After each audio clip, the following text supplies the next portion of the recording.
Untuk materi yang akan saya bawakan ini kaitannya dengan perawatan di bidang kedokteran gigi, terutama pada pasien-pasien penderita hipertensi. Kita masuk ke materi. Ya.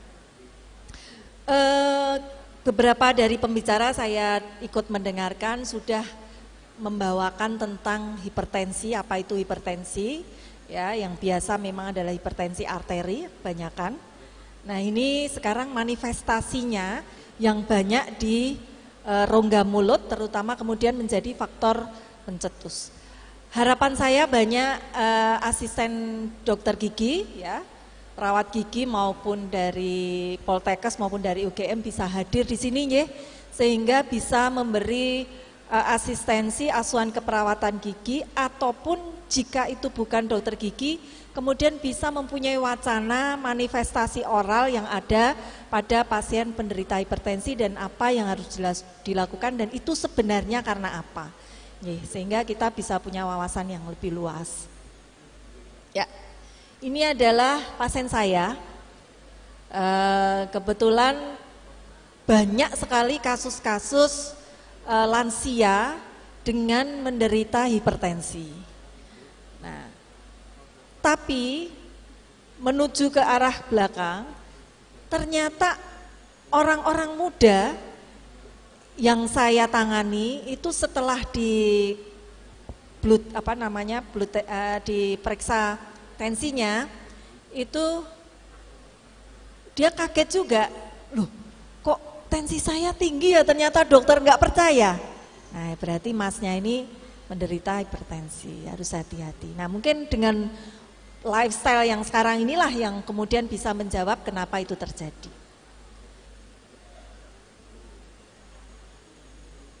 Ya, ini hanya sekedar review yang beberapa tadi sudah dibawakan oleh pembicara, bahwa ternyata memang hipertensi ini dari data dari Kemenkes tahun 2013 itu sudah menunjukkan 25,8%. Jadi hampir 1/4 penduduk Indonesia itu adalah penderita hipertensi. Nah, kemudian menurut Sirkernas, Survei Indikator Kesehatan Nasional, ini menunjukkan angka pengidapnya meningkat jadi 32,4%. Ini artinya sekitar ada peningkatan setahun itu 7%. Nah, angka pasti di dunia nyata mungkin adalah lebih tinggi karena banyak penderita itu yang tidak aware terhadap dirinya bahwa ternyata dirinya adalah penderita hipertensi. Nah, ini hipertensi ini merupakan penyebab penyakit jantung, gagal jantung, kemudian stroke, gagal ginjal, kebutaan, diabetes, dan penyakit yang mematikan lainnya, yang berbahaya lainnya. Untuk stroke itu hipertensi adalah penyebab 51% stroke itu karena hipertensi. Kemudian untuk jantung koroner juga 45% dari penyakit jantung koroner penyebabnya adalah hipertensi. Nah, sehingga hipertensi ini menjadi fokus dari perhatian kita karena ternyata sebenarnya awalnya adalah karena lifestyle. Yuk. Nggih. Pakai ini ya? Oh, iya. Ya. Ya. Memang sebagian besar penderita hipertensi ini karena pada lansia.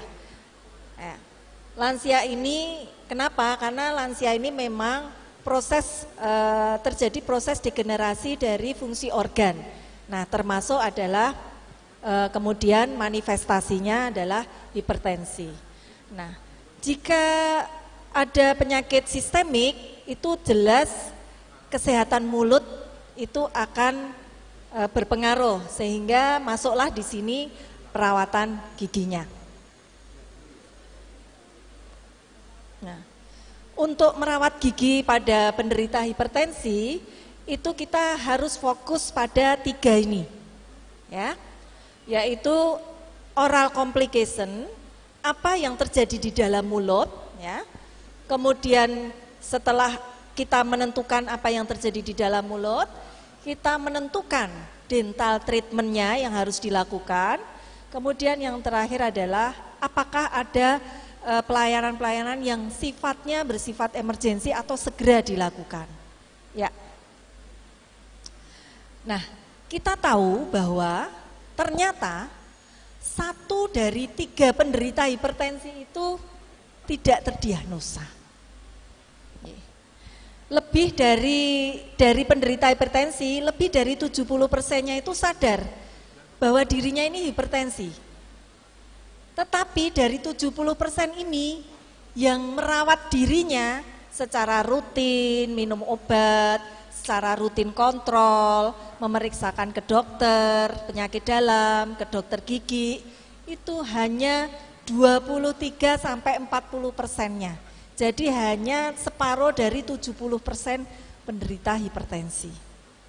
Nah, ini kitalah yang harus aware, karena berarti pasien yang kita rawat itu bisa saja adalah pasien-pasien yang dia menderita hipertensi tapi tidak terdiagnosa. Bapak Ibu sekalian, ada yang ngasto di puskesmas mungkin? Ada? Ya, prosedur di puskesmas, apakah selalu pasien datang di poligigi misalnya ya, di pontensi, selalu dikenai tindakan maupun tidak dikenai tindakan? Ya, untuk yang vaskes 1, yang non puskesmas, sama? Ada? Kadang-kadang kalau yang di asisten di dokter gigi praktek, wonten? Ada tidak? Selalu ditensi enggak, Ibu? Selalu. Jadi dia belum diperiksa, selalu ditensi. Apapun tindakannya. Apapun tindakannya. Kalau hanya mau ekso. Nah, ini yang tidak betul. Ya. Jadi yang saya tanyakan itu bukan sebelum ekso, Ibu-ibu, Bapak-bapak.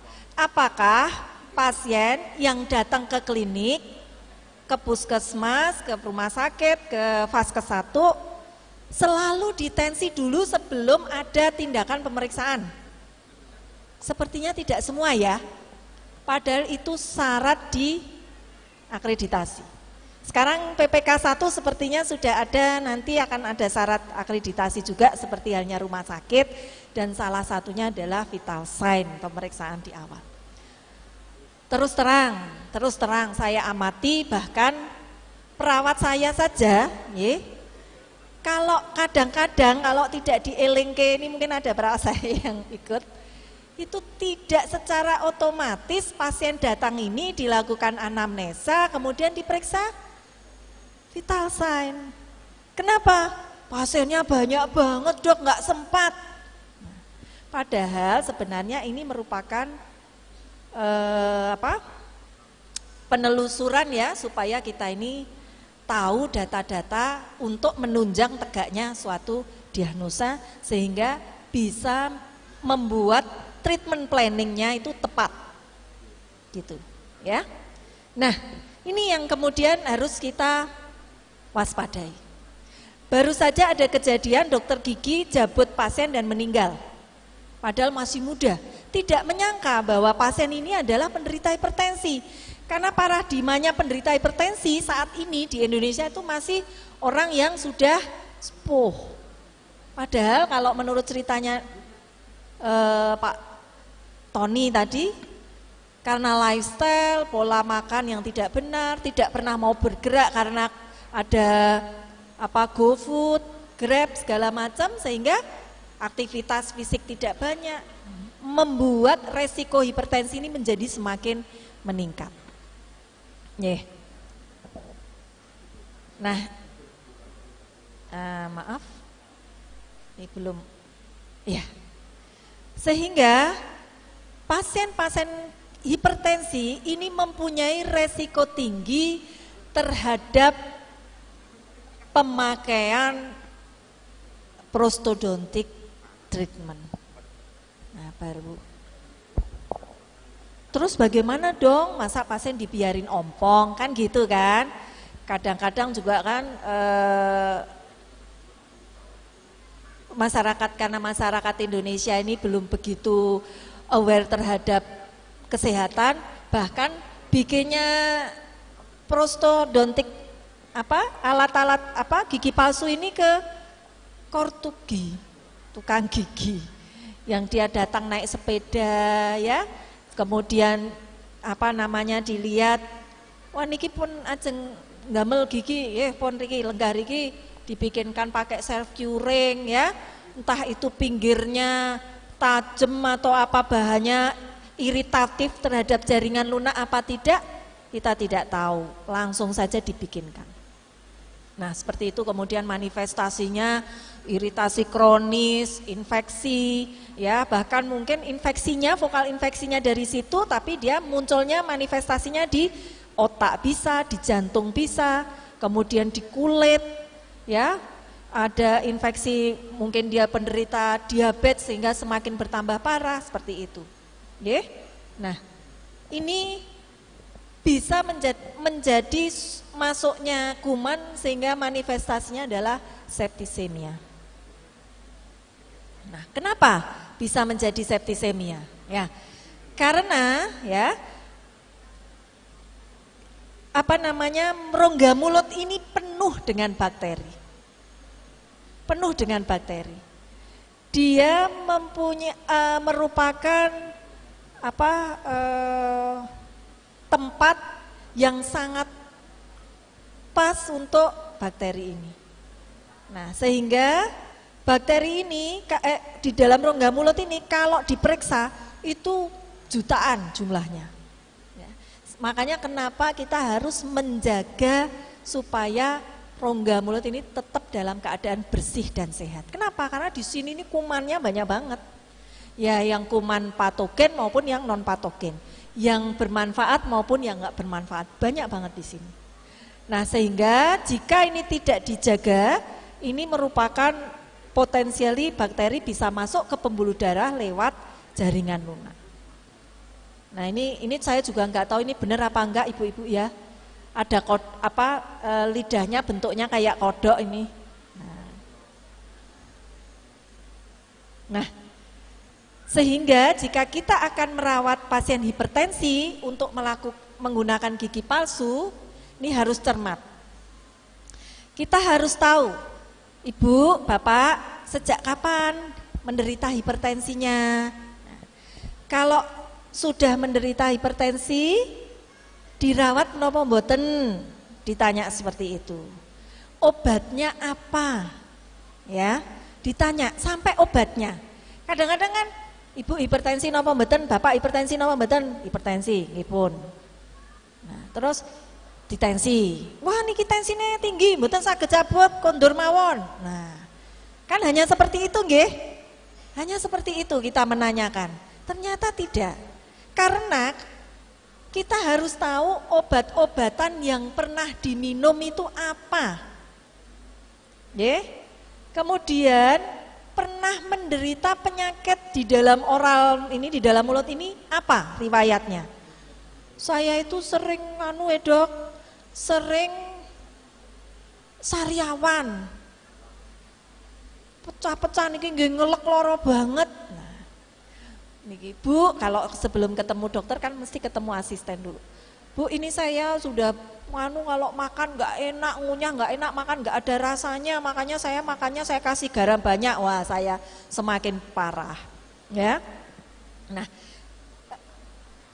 Nah ini harus tahu dulu ya, obat sejak kapan, obat yang diminum apa, ya. Kemudian penyakit mulut yang pernah diderita apa, ya. Perawatan gigi yang pernah dilakukan apa. Nah, pertama yang harus dilakukan adalah tensi. Ya, ini harus akurat. Jangan-jangan alatnya nggak pernah dikalibrasi, sehingga kalau diperiksa pakai alat ini rendah kok, nganggo iki rendah. Kalau di rumah itu pasien itu ngeyel. Di rumah dia itu kalau diperiksa tensinya mesti rendah, tapi ketika diperiksa di tempat kita tensinya tinggi, ngeyel pasiennya. Ini alatnya ya nggak bener sus, bilangnya gitu. Lawang saya kalau tadi saya periksa di rumah saja cuma normal kok, sekarang di sini tinggi. Nah, padahal alat ini yang di rumah kan tidak pernah dikalibrasi. Kalau di rumah sakit karena syarat sekarang akreditasi harus ada tertanggal secara rutin dilakukan kalibrasi, sehingga insya Allah alat-alat di tempat pelayanan kesehatan kita ini dalam keadaan menghasilkan hasil yang akurat. Nah, kemudian yang ngukur ini juga seorang yang profesional, yang harus bisa pernah dilatih untuk melakukan pemeriksaan tekanan darah ya. Kemudian metodenya ditunggu 5-10 menit dulu untuk duduk. Jangan datang-datang langsung sini lenggah nih. Padahal tadinya nunggu di luar karena pasiennya banyak ya. BPJS ngantri di puskesmas, sudah datang daftar dari jam 7, diperiksa baru jam 10, selama itu dia nggak dapat tempat duduk, langsung ditensi, jangan. Jadi diminta dulu istirahat 5-10 menit. Setelah itu baru diperiksa, dipasang dengan lengan sejajar dengan jantung ya. Kemudian jika selesai lari-lari karena dipanggil ya Ibu Eni, nah, terus lari, diminta berhenti dulu 30 menit. Ya, karena nanti hasilnya takutnya false ya, palsu. Kemudian diambil 2 kali pengukuran dan diambil rata-ratanya, supaya hasilnya bisa menjadi lebih valid. Nah, setelah diukur, kita tanya obat-obatannya. Ya. Biasanya manifestasi obat-obatan hipertensi yang pertama adalah menghambat produk saliva. Akibatnya ketika produk salivanya turun, yang terjadi apa? Mulut menjadi kering. Kalau mulut menjadi kering, terkena gesekan saja, yang tadinya kena tonjol gigi itu elastis ya, semua permukaan jaringan lunak di dalam mulut ini elastis. Ketika mengalami serostomia atau karena suplai dari saliva ini turun, yaitu bisa terjadi serostomia atau hyposalivation, itu efeknya adalah sangat banyak. Antara lain decay. Jadi gigi ini gampang ropos. Makanya ada pasien itu, dok kok saya tuh setelah tua giginya merotoli ya dok. Nah, kita harus curiga, tensinya panjenengan tensinya berapa, hipertensi tidak, ngunjuk obat-obatan apa kayak gitu. Tapi kalau Piai Putri biasanya memang setelah usia menopause itu kalau intake kalsiumnya tidak banyak, dia akan mengambil dari deposito kalsium di dalam tubuh. Sehingga memang termasuk deposito kalsium di dalam gigi itu mulai dibongkar. Nah, sehingga menjadi strukturnya tidak sekuat ketika memang masih masa subur. Nah, kemudian selain dikit juga sulit menelan. Jadi ketika sulit menelan itu gampang keselak-selak. Nah, kalau Piai sudah itu memang kalau sudah sepuh ya memang gampang keselak-selak itu. Kebetulan memang kemudian hipertensi. Kemudian sulit mengunyah ya karena tidak ada pelumasnya sehingga jadi seret. Nah, kalau sudah kering, salivanya berkurang, ada jamur. Kita harus selalu bersyukur kepada Allah, bahkan dari ludah saja itu menunjukkan kebesaran. Kenapa? Karena di ludah itu kandungannya itu Masya Allah sangat hebat. Ada enzim, ada antibakteri ya, antibodi kita terhadap bakteri.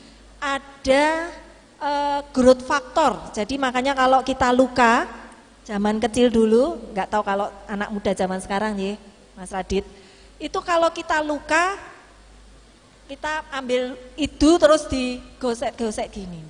Itu benar, kenapa? Karena ada antikoagulan, bisa menghentikan perdarahan. Ada growth factor, bisa mempercepat proses penyembuhan.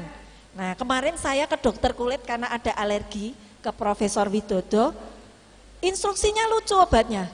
Kalau bangun tidur, itu suruh ngambil ludah, disuruh ngoser-ngoserin ke muka. Nah, saya ya nggak mau lah Prof, nanti suami saya badannya lah ya bau iler saya gitu. Tapi ternyata karena kandungannya itu. Nah, coba dibayangkan kalau ludah di dalam mulut kita ini kemudian mengalami penurunan atau hyposalivation. Mohon maaf dokter, kurang 3 menit lagi. Oh nggih. Ya.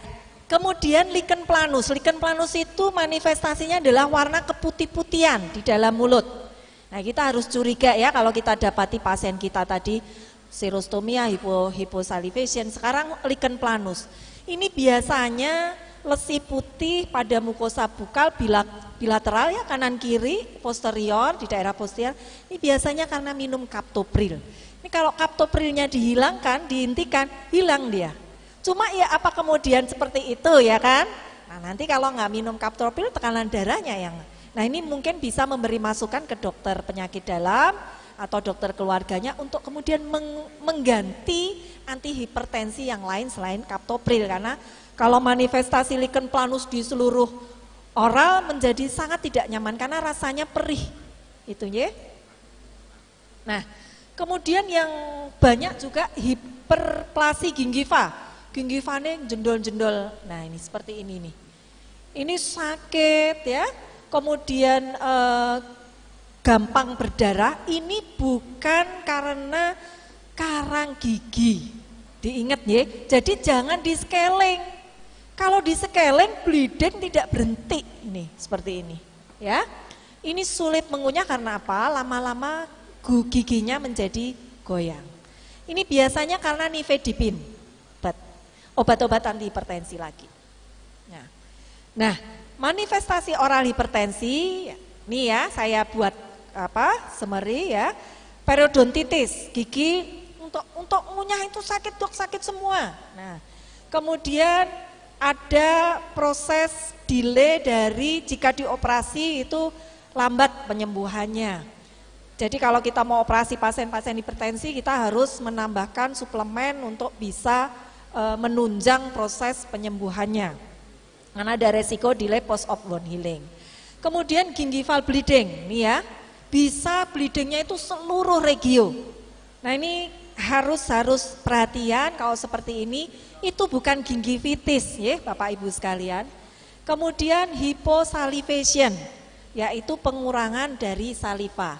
Kemudian facial paralysis, bentar ya Mbak Nes. Facial paralysis yaitu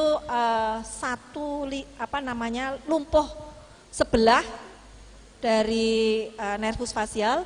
Kemudian gingival enlargement atau membesar gingivanya. Nah, kemudian apa yang harus dilakukan? Nah, ini gigi palsu dibuat tidak abrasi, ya, tidak membuat abrasi. Tapi jika dikurang-kurangi terus pinggirannya, otomatis gigi palsu menjadi tidak stabil, benar ya? Ya, kan kalau orang tua, aduh kok masih sakit terus dok, di sini masih ayo dikurangi lagi. Ya memang seperti itu, karena ini pasien ini penderita hipertensi, dia minum obat hipertensi sehingga tadi xerostomia ini sehingga mudah luka.